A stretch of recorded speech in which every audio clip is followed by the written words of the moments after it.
Good morning, everyone. Welcome back to our Thursday Tech Talk. Today we have Dr. Wulf who will be speaking with us and giving us a presentation. Remember to keep your mics muted and ask any questions that you have in the chat.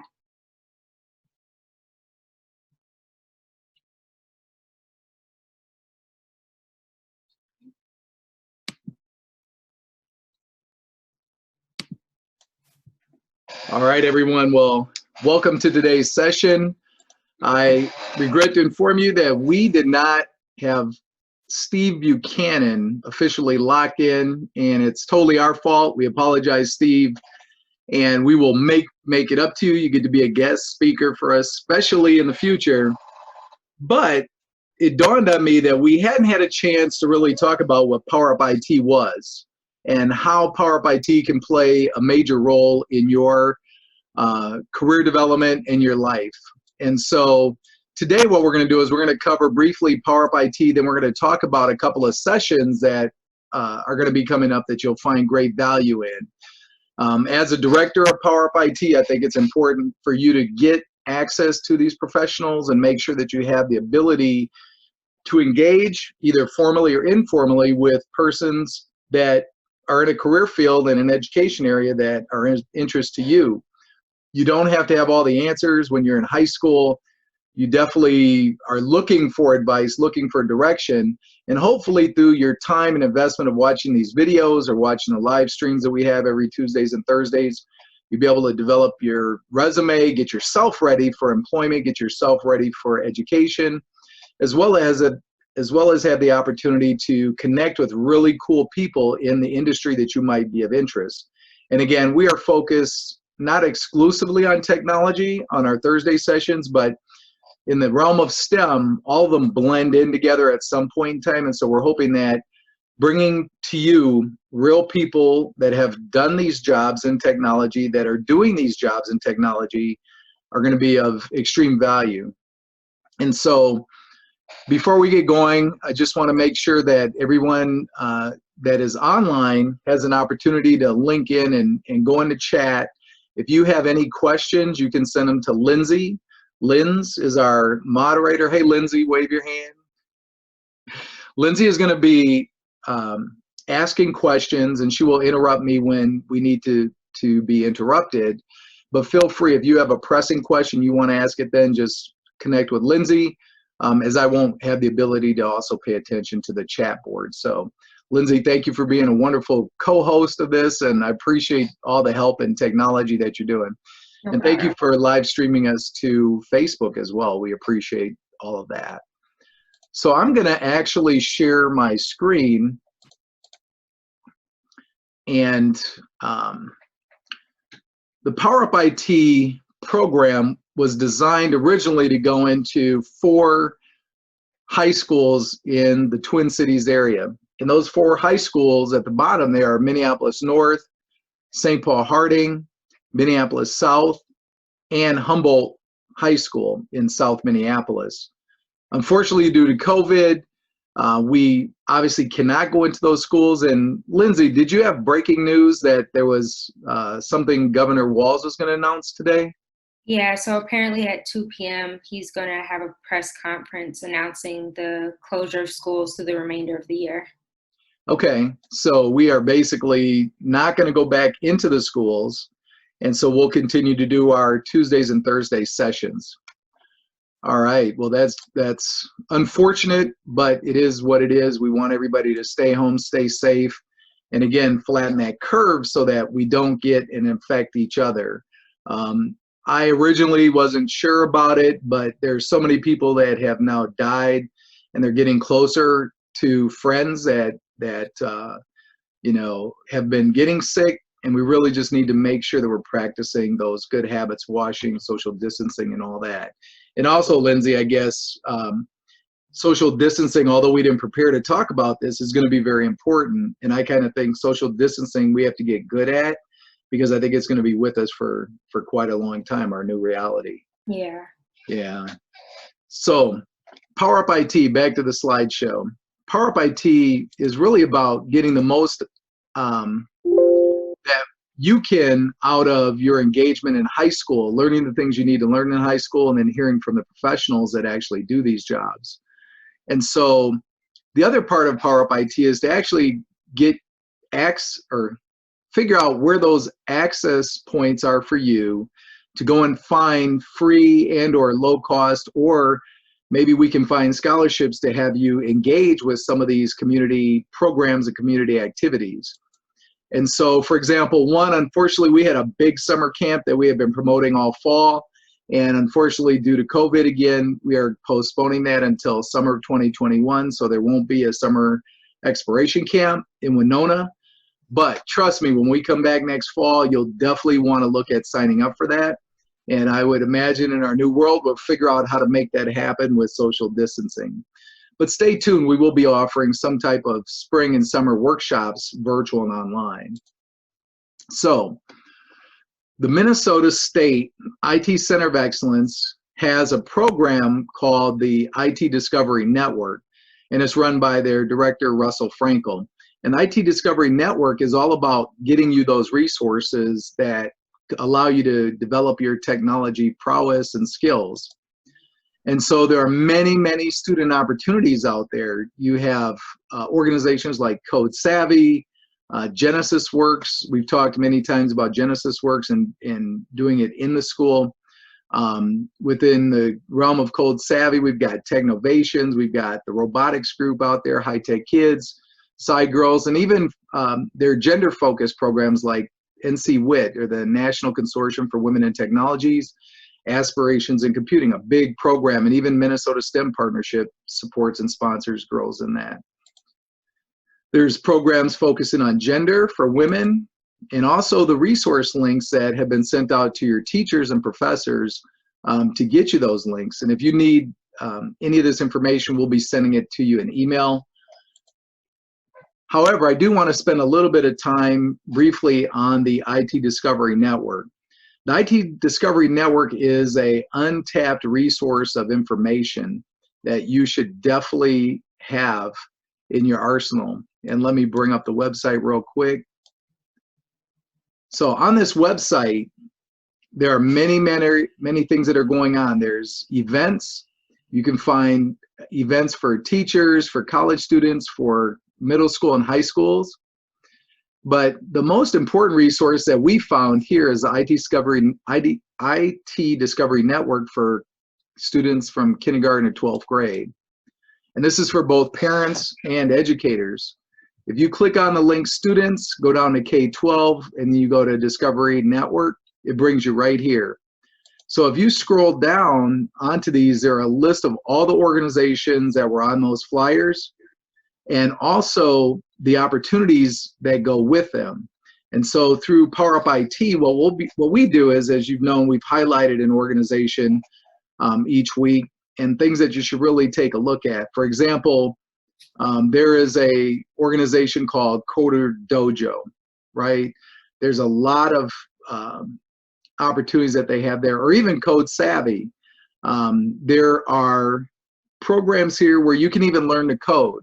So for example, I know Lindsay is interested in coding. We get a lot of software developers that like to code, but let's click on this Learn to Code from Code Savvy. And with that, there are a ton of resources out here, right? So you can actually go out and learn to code. You can find the tools, that you can find any contests or any things that they're aware of. But even you can learn online, and it lists all the tutorials and all the classes that are out there that you could possibly get into, and more. But again, the whole purpose of this is to allow you a forum and an opportunity to work through your teacher, or through Minnesota STEM Partnership, or through Power Up IT, and have them help coach you to what type of resources are going to be best fit for what you want to get into. And we're actually going to go through the registration process. Hopefully, each and every one of you that have joined has gone through that myprofile.powerupitmn.com. We'll go into it very soon. So that's the IT Discovery Network. So what do you actually know about IT? We were going to take an opinion poll, but I think for the sake of time, we're going to go ahead and bypass the poll. bypass poll, and get into a little bit about careers in coding. We've gone through many of these, but we're going to cover software developers. I believe we have Antoinette Smith and others who are actually real live developers, and they're managers, and they've done this job. We have server automation engineers. Next Thursday, the 30th, we're going to see Brianna McCullough, who is actually more or less a server automation engineer. She actually writes scripts, she builds out servers and workstations, as well as Cesar Duran. So we have some pretty cool talent that's out there. Quality assurance, and of course hackers, right? And these folks can make a lot of money. You can make $80,000 to $90,000 if you get good at what you're doing, and even more, even being a hacker, right? Everybody wants to be a hacker. So for today, I wanted to share a little bit with you about why software is important, and a little bit about myself and where I started. When I was younger than you, when I was about 12 years old, I signed up to be a newspaper boy. I don't even know if that job exists anymore with the world of the internet and internet news, but I used to deliver newspapers 7 days a week, twice a day, Monday through Saturday, and on Sundays I had to haul wagons and station wagon to deliver mounds of papers to your doorstep. That was the internet, right? Your newspaper was the internet. Along the way, I learned how to manage money. I learned how to become an entrepreneur merely by the pursuit of trying to earn money. And so I didn't come out knowing how to, run a business. But when I started, I learned a lot of lessons. And I also did not do it well at first because I didn't understand what the whole financial impact was if I didn't collect my money. There was no Cash App. There was no PayPal. There was nothing other than you had to walk up to the door, knock on it, and then ask for your money. And then they would oftentimes say, come back next week when I get my paycheck. And so since I did that job for about 5-6 years, I got really good at understanding my customers, developed customer service, and really not to have an attitude, even though I had to come back for the money that I deserve, because I was on time with my newspapers most of the time, right? I mean, there's always that snowstorm or blizzard. But you learn so much being an entrepreneur. And so that is another topic that we'll talk about briefly as well. Do you work for a big company or do you work as an entrepreneur? And so I am an alum of Harding High School on the East Side, go Knights. I'm an Inroads alum. I started as a paper boy at the Pioneer Press, and I worked collectively over 36 years in IT, working for ultimately, after about a dozen mergers and acquisitions, for a company called Prudential. And I worked in their life insurance division purely in technology. But I started out as an intern and then worked my way up to be as a manager and into architecture. And I ended up as a senior enterprise architect, which means you know a lot about a lot of things, and you can actually package and sell it to senior leadership, C-level executives. However, my entrepreneurial spirit that was really kind of born with the newspaper, and some of you may have just an interest in running your own business, right? Not everybody is, pathwayed or, heading towards wanting to work for somebody else. You have a lot of flexibility when you work for yourself, but your grind and your hustle is a whole lot much harder. So what I did was I worked a corporate job for many, many years, and then I started my own company called Web Demos. And so through this, we were able to deliver technical education consulting services in STEM and other consulting services, contractors, design, as well as architecture services through Web Demos as a for-profit company. One key thing to note is that I also am a huge volunteer. So for decades, I have volunteered in a various number of ways, whether it be helping out with the Boys and Girls Club, the Ober Club from back in the old Rondo neighborhood, to volunteering recently for the past 10 years or more with an organization called BDPA, Black Data Processing Associates. I started out as just a helper, then as a parent, then together we were able to help design and build some curriculum And then ultimately now I'm the National Vice President for BDPA.org.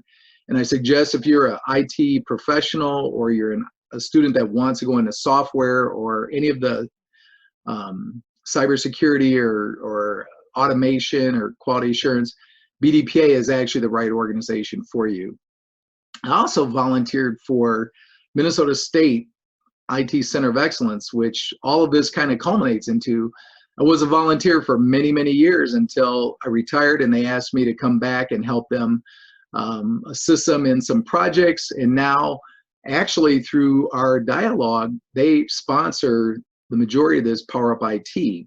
And so if it wasn't for me volunteering for quite a number of years, they built confidence and faith that we actually had it down pat. We knew what their objectives are. We work very well together.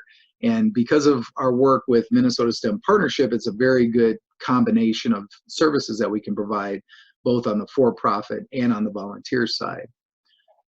The other organization that over the past few years that has come to prevalence with us is if you're more technical, like on the engineering, heavy engineering, you know you love to design things, you love motors, you love all those things about electrical engineering, materials engineering, and all these other degrees and other opportunities, but you know that you get engineering.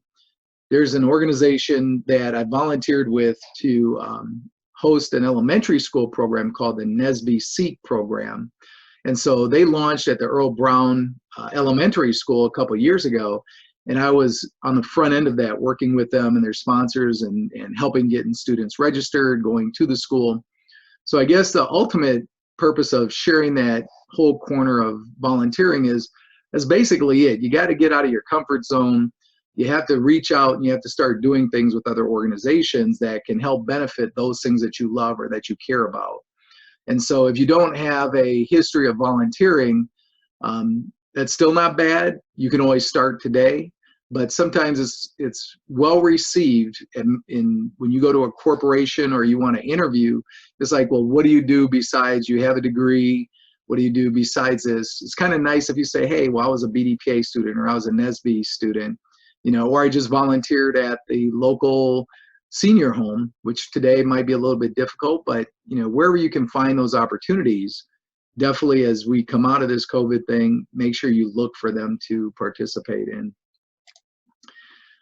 And so the Minnesota STEM Partnership is probably my most passionate organization that I'm working for today. And when I say work, I am the volunteer executive director. I founded the organization, and with many, many wonderful volunteers, we're able to deliver the engineering aspects of it, the software, IT professional aspects of it, as well as we've gotten into drones and flying. And ultimately, our goal is to help build young people's skill sets towards the future, 10 years out.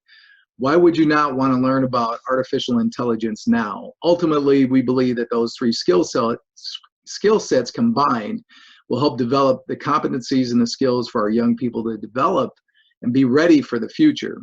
So we don't want you to graduate and then go look for a job and then say, oh, well, what is out there? We want you to start exploring those things now while you're in middle school or while you're in high school. I have the student loans to prove it, so you want to make sure that you pursue what you want to pursue. And then kind of tied into Power Up IT is this Altitude show. And so if you go to altitude.mnstempartners.org, is really all of our career talk interviews. And we've been posting the Power Up IT ones on the Power Up IT website. But there's a whole host of interviews and stories and shows about career professionals that are really incredible. And we have another dozen that are going to be posted here in the next 2 months. So stay tuned and we'll make sure that we get those out to you. So I guess enough about me and getting back to coding. So as you can tell by this screen, when I came into my era of IT is when IT really was becoming very important. When I started, there was no email system, right? And the languages that I learned, the majority of them don't exist today, are not used as heavily, like Fortran or COBOL or even Power Builder. A Lotus 123, I don't even know if it exists anymore. It's Excel or Google Sheets. And as well as up in the top, there's this thing called VisiCalc. It's a spreadsheet app. So there's, as you can see, I learned a lot of different languages over a period of time. So for you to get into the realm of technology, you're going to learn a lot of stuff and take advantage of all those learnings as you go. And I'm so glad for GUI interfaces now, because actually it's very hard when you're trying to type all those commands and it's not as powerful. So again, you can use coding everywhere as a developer, in server automation, quality assurance, and even hacking. So one person that's going to be speaking in a couple weeks is Antoinette Smith.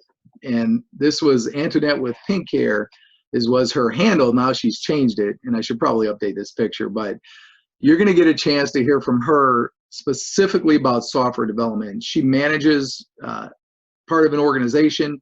She's been the founder of a volunteer organization called Techquity, which is awesome, as well as she founded other volunteer opportunities here in the Twin Cities. So stay tuned. We're going to see her pretty soon.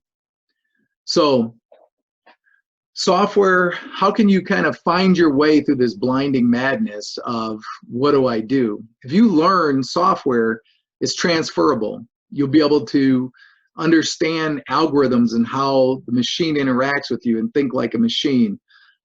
There's these things called embedded systems where you write code and put them into the hardware, as well as the operating systems like Windows 10 or Mac OS.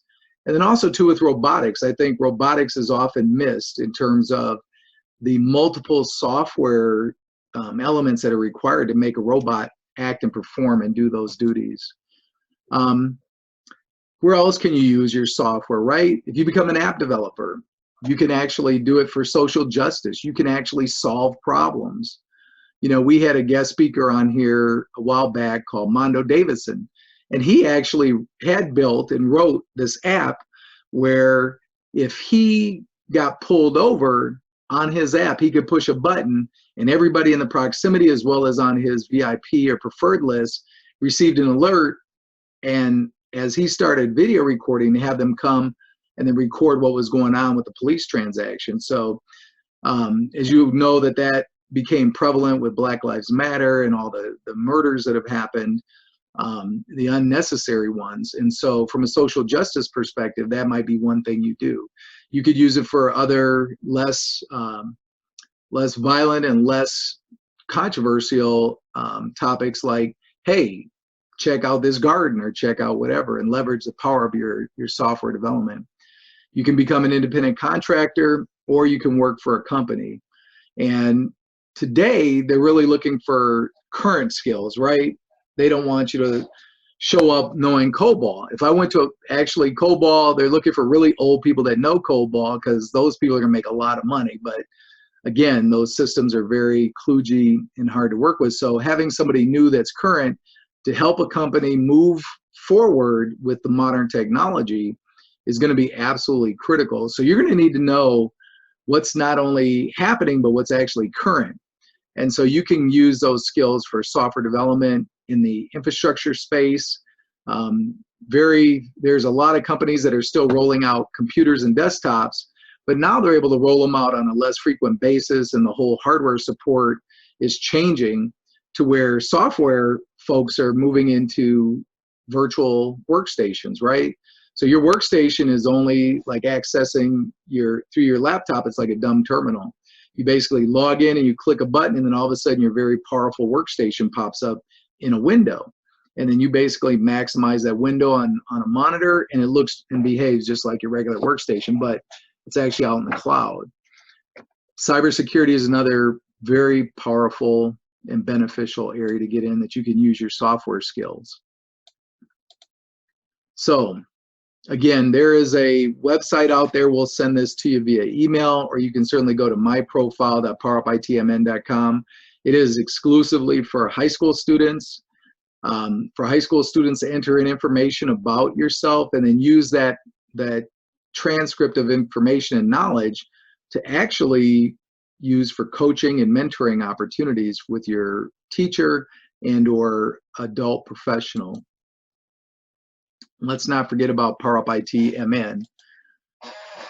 All right, so we're going to skip through infrastructure and robotics. I believe we'll have talks coming up on that, but the key thing here is there are so many different certifications that you can pursue. CompTIA is one that I have an affinity to, only because I know that they're very structured. They have a whole life cycle of certifications that you can go after, but we highly suggest that you consider either pursuing a certificate route and getting certified so that when you want to get hired, they won't just know that you can fix a computer, right? Or that you're really good at it, that you fix everybody in your families and your cousins, and you make a couple thousand a year doing, computer repairs. They want to know that you can do all those things, or that you volunteered to help repair computers at a senior citizen home. But they want to know that you're also certified and that you're academically prepared for those particular jobs, especially if you're looking for corporate jobs or even small businesses like mine. I want to make sure that you have your basics done and you're not just trying to give me lip service and, or try to, skate by, right? Because there could be things that you don't know. But I know if that person knows A+ certification, that one, they know how to learn, two, they're very familiar with the details of a computer. So when I send you out to fix somebody's computer or even install somebody's Wi-Fi, I'm going to have confidence that you know how to speak and articulate and have learned technology. So whether it's fixing computers with A+ certification, working and understanding how networks actually work with Network Plus, or if you want to get into security administration, even if you're just going to be on a help desk doing password resets, I highly suggest that you look at these certifications because they're actually super important.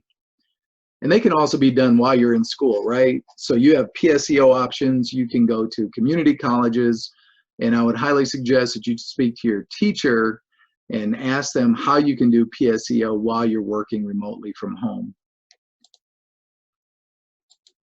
And again, as always, I lead with the money because money will matter. You don't always do everything as a volunteer, but you can come in at an entry-level role and get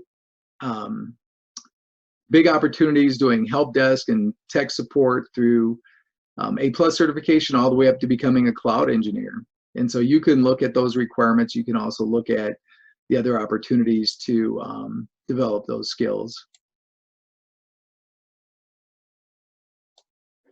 All right. Database administration. I understood. Turn on. So I'm just talking to my Google Assistant to turn my phone back and my lights back on. I have it set the timer to go off at 12 in case you didn't notice. All right, DBA, another missed opportunity. If you haven't decided on what major you're going into and you like figuring things out, you're going to come across far more credibly if you understand the data. And so there are so many jobs that are there for you today in the realm of analytics and in terms of data. And by far, the data world is probably the one single area that any company values the most. It's their bank, right? It's their money, their customer information, their policy information, their accounting information, right? They have to have somebody that knows what they're doing and can actually interpret the data now, right? So data visualization, data analysis, all those things are critical because as we get into the world of Internet of Things and all these data elements come together, somebody's got to figure out how this stuff makes sense. So if you can't figure out how it makes sense, you have to have somebody behind the scenes figuring out how do these data elements relate, or looking at the data, or maybe preparing the data in such a way where others with the expertise can say, oh, it's trending, right? But I believe that if you are looking to get into a high-paid, more seclusive remote worker type of opportunity, there are many, many data science degrees that are coming out and certifications. So at the bottom, there's a few of the companies and products that are out there, and there's many more and they're evolving all the time, but some of these are the bigger horsepower players. You got Oracle, MySQL, you got Microsoft, of course, with their engine SQL Server, Tableau is more of an analysis tool, and of course IBM Watson, but these are kind of the major heavy hitters. But if you start down a path towards any of those, you're definitely looking at some very lucrative careers, and ultimately some high-paying jobs. 71,000 right out the bat, average pay, 75,000, 100,000, 98,000. And so you can see that's almost double what a software developer gets. If you could actually learn software coding while you're in high school, or if you're an early career professional, or you just want to start learning coding, I would highly suggest you do, and then also leverage it to get into database. So figure out how you can tie the front end of your coding expertise, your graphics design, your HTML, your CSS. But if you really want to elevate your income and not have to deal with the masses and the crowds, and you're good at data, or you just are good at learning how to be good at data and you want to make that money, I'd highly suggest at least most developers, and even today, we're building out the app, right? The My Profile app. And with that, we have front-end developer and we have a back-end developer. The back-end developer doesn't want to have anything to do with the look and feel. However, the front-end developer makes it very pleasing. They understand all the principles of user interface. And so there's room for everybody. But I think the back-end, the data science, the DBA type work, the database administrator type of jobs are often missed. They don't realize that it's a thing. But you can actually get certifications. You can get degrees and all that in data. So, of course, media and entertainment, we could talk about the graphics side of it. I don't know how many graphics design people that are out there, but this is also an opportunity if you're more of a creative side with a slant of technical.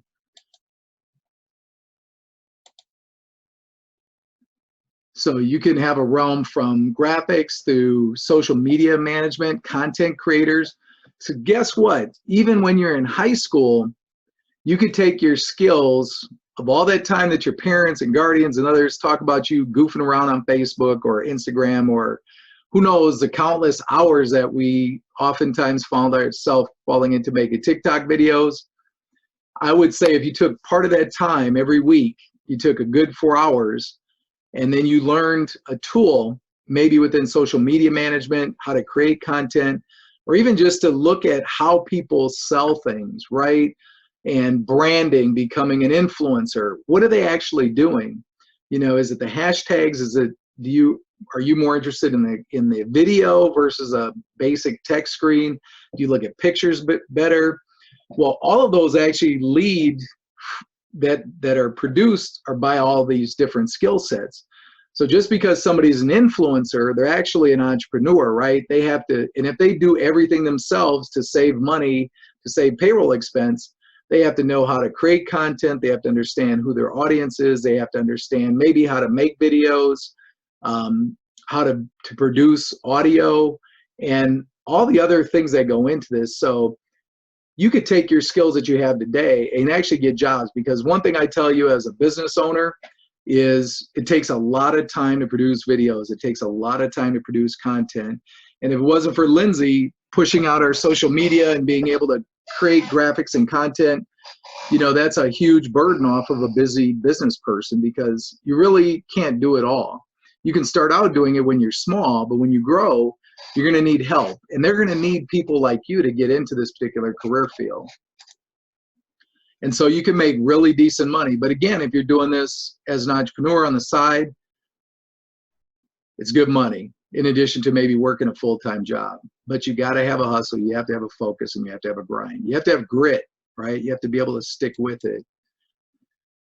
So as we near the end of the formal presentation, and we'll begin to open it up for questions, we aren't going to take the poll again. I don't think we have over 100 people on the call, so we'll just kind of skip the poll, and I'll see if I can get to the next slide here real quick, if there are any more slides. Nope, no more slides. So I guess what I'd like to do right now is open it up, and I'll stop sharing my screen. And we can actually open it up for questions if we have any, or if we want to talk a little bit. Lindsay, about you, or maybe there's somebody on the call that wants to share, their experiences and give any advice to high school students. Well, we have one question here. It says, what were the topics that Power Up IT had so far? And can you list a key point from each session that students could walk away with? Yeah, so absolutely. Power Up IT has two different areas right now. And so those two areas are basically on Tuesdays. It's all professional development, meaning how do you get prepared to get that job? How do you get prepared to interview? How do you get prepared to behave the way that an employer feels is attractive? Do you have manners, right? Are you chewing like a cow when you eat an hors d'oeuvre, or do you grab a bunch of hors d'oeuvres off of these things, right? Or maybe now in the world of virtual, did you take the time to make your backdrop basic, non-distracting?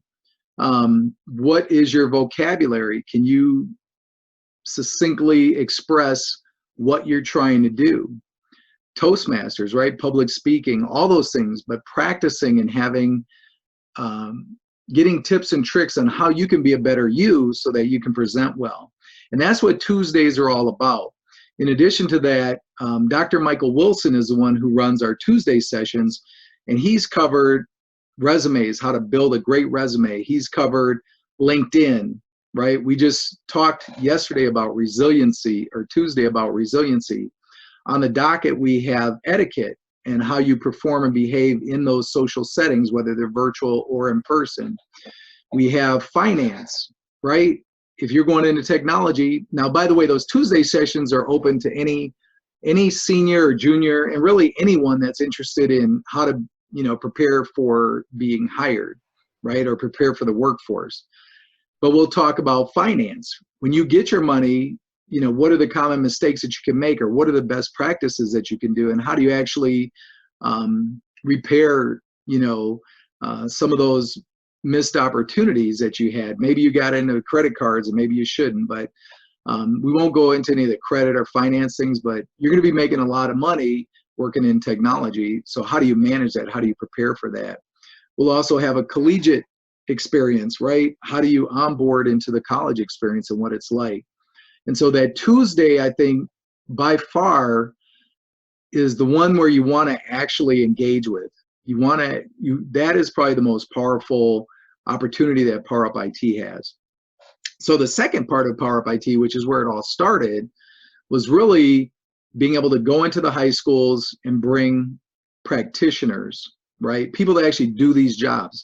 They didn't, like me, that's why I don't speak about what you should do today in terms of how to code a specific thing. We have people that do that, right? I give the overview, I give the big picture. However, we have covered, I believe that we'll have a software developer. We had a very high level architect person, a chief architect, Eddie Farron. So I guess the best way to do it is to look at the website and see who exactly that we have lined up. But the goal is to have everything from the highest level of technology all the way down to an intern, right?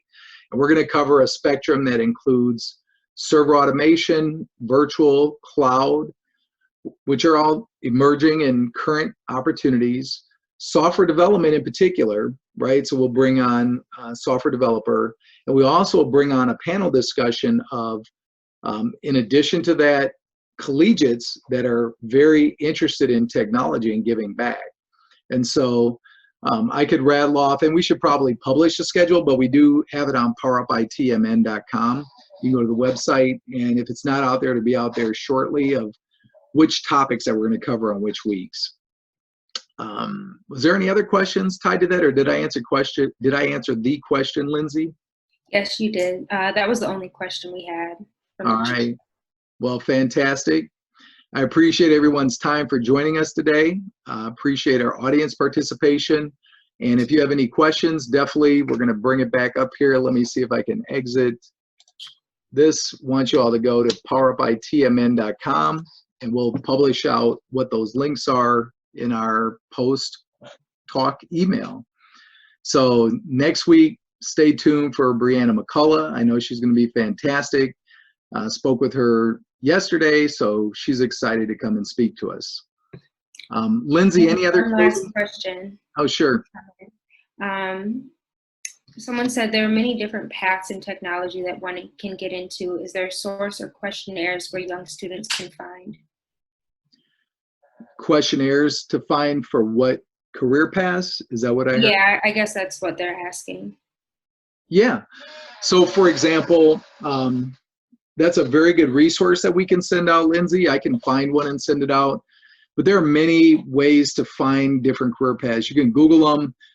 But again, I think one of the most powerful ways of finding out your career path is to think about what you want to do, and then finding a coach or a mentor through Power Up IT or joining these sessions. And I think one of the most important things you can do is reach out to your teacher and find out if they have any resources that can guide you through that.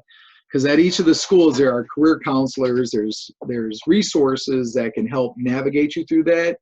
There's also colleges that have different specialties. So for example, I know that Mankato State, for one example, I believe has a big robotics program, right?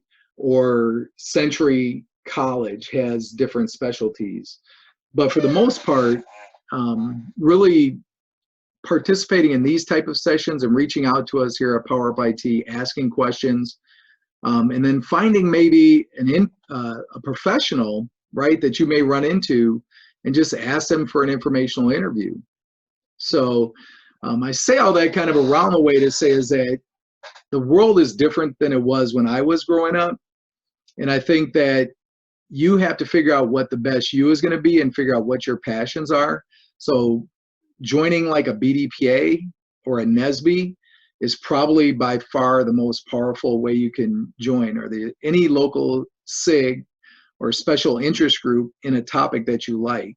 I think part of it is just understanding, you know, what your passion or passions are, or what you think you would like to do. Because keep in mind, to earn money is not just a fleeting thought. If you want to go long in the same career and you really love doing something, you have to really research that particular area. I guess, I don't know, Kelly or whoever asked the question, but there's so many different ways to get to building your career path that I think that's our ultimate goal through Power Up IT, is to have you fill out that profile. And then once you fill out the profile, you'll be able to enter in all the activities that you've participated in. And then we'll contact you and figure out, well, why were you in chess club, and how do you, what did you learn from chess club? You took HTML level 1 and level 2, or you took Java, or maybe you were in math and science club, right? But what do all those things mean, so that a professional like myself can sit down with you over the phone and then help consult you to help build your own pathway, right? I think it's just so highly customizable today. So unless you go to a college, like we could go to, let me just see around my camera here, share screen.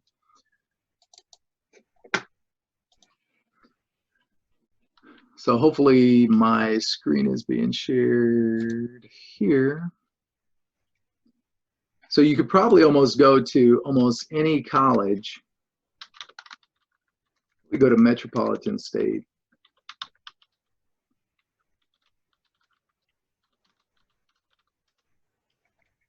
So we go to good old Metro State, and we go to the website. And this is what everybody can do, no matter what college you think you want to go to. But you could even pick a community college like St. Paul College. They all basically have more or less the same resources. So you can go into academics, you can look at the departments, the majors, and the programs. And so, for example, let's say that we talked about data science, right? Let's just use that one. Data science as an example. Very, nobody knows anything about it, but it's a lot to learn, and it makes a lot of money. So all your hard work actually results in a whole lot of income, right? Income that you can use to take care of your family, to build a family, make a lot of money. So let's see if we can actually find, okay, so, you know, they have arts, business, whatever. So they have like a STEM area, science, technology, that I'm interested in. And then so let's apply that to the filter. Okay, so over on the right, then now we have business analytics, computer science, computer forensics, which I think forensics is actually a very good area as well. Cybersecurity. Okay, so without knowing anything else about data science or whatever, let's say that you want to get a data science degree, because that's what Dr. Wulf said. He said you can make a lot of money. So let's go out to data science and see what that actually means. So the BS, I guess, stands for Bachelor's of Science, not as in BS, although making a lot of money is no BS. I'll refrain from jokes. But data science, again, it tells you about the program, right? It tells you what you're going to learn.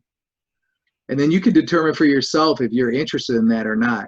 And then if you submit the request info button, they will actually get back to you, right? So make sure you fill out your email address accurately and a telephone number accurately. But it'll also show you how to enroll, right? What's needed. That's another area that we didn't get into that we can actually help with, is having you make sure that you're eligible to get into these things. As well as it goes over the courses and the requirements in each of those courses. So you could go down, you know, obviously a checklist, and it comes up and it just basically shows you all the pre-major stuff that you have to go into, you know. And just keep in mind when they talk about college algebra and those types of things, there's actually ways where you could take like pre-algebra, and then if you are currently like a 10th grader, 10th, 11th grader, and let's say you're not taking like AP math and, you know, IB math, or you're just really good, or you just take math, general math, you can actually do PSEO or get college level credit. So you could take like a pre-algebra at St. Paul College, pass that class with a good grade or pass it, and then it'll prepare you for when you graduate from high school and get into it. So don't let any of these things scare you off. When I first applied, I was deathly scared. I picked, the school that I went to started with Calc 1, Calculus 1. Keep in mind, this is way back in my day. Actually, I should have took pre-calc, or I should have took advanced algebra. But either way, I didn't, and I did miserable on my Calc 1, to be quite honest. But I had an opportunity to take it again. It cost a lot of money because I had to pay for the class. So what we're trying to do is share experience so you don't make the same mistakes that we do. But if you just want to go great guns and you're chasing money, I would say pull up the course requirements, see if this is of any interest. And I'd maybe print these out or save the link and share it with somebody that you trust to talk about through it, like your teacher, or having them find a mentor. Come to us through Power Up IT. We'll find your mentor, or just participating in these and then finding out who's speaking about it. For instance, Chief Architect Eddie Farron, you know, he probably knows a whole bunch about data, right? And others. So it takes you basically what your requirements are. Your core requirements means you got to get all these out of the way. This is the base of your major, and then all the other classes that you get into, and they're actually very interesting. So then what you would do is take something like this as a artifact or as a base of knowledge, and then sit down with somebody to talk about what each of those things mean and what it means in your career and your life. Because in this particular case, it's kind of a good example, because every company loves its data. They want to protect it and safe. I promise you, they are the architects, they are the gatekeepers to business viability, right? You have to be trustworthy, you have to be smart, and you have to know your stuff. And other than that, I hope I somehow around the way answer that question, but there is no linear, like if you do this, you do that, and it's all going to happen anymore. You know, you could be a web developer and do front and back end. So I'm sorry. Yeah, you answered the question. What would be good is having like a Myers-Briggs type survey or something strictly for technology. You know, So, where it have like the different software, hardware.